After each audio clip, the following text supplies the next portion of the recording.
राधे राधे सभी को। एक और संत हुए नामदेव जी, उनकी कथा आपके सम्मुख प्रस्तुत कर रही हूँ। महाराष्ट्र के संत हुए।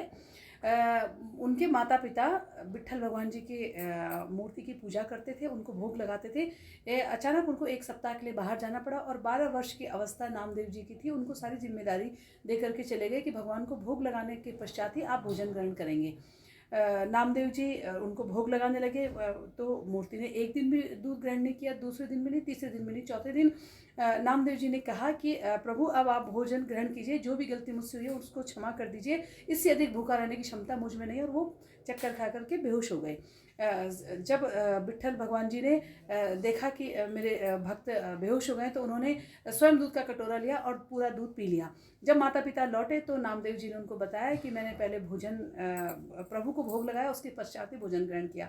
माता पिता ने सोचा कि बालक कहीं झूठ ना कह रहा हो, तो उन्होंने कहा हमारे सामने दूध पिलाओ। नामदेव जी ने विट्ठल भगवान जी की मूर्ति को दूध पिलाया और मूर्ति ने कटोरा अपने हाथ में लेकर के पूरा का पूरा दूध पी लिया। ये बात पूरे समाज में फैल गई और फैलते फैलते ये बात राजा तक चली गई। राजा उस वक्त अन्य विचारधारा के थे। उन्होंने संत नामदेव जी को बुलाया और उनके सामने एक गाय काट करके रख दी और कहा कि इसको जीवित करके दिखाओ। संत नामदेव जी ने हृदय से पुकार करी और गाय को जीवित करके दिखा दिया।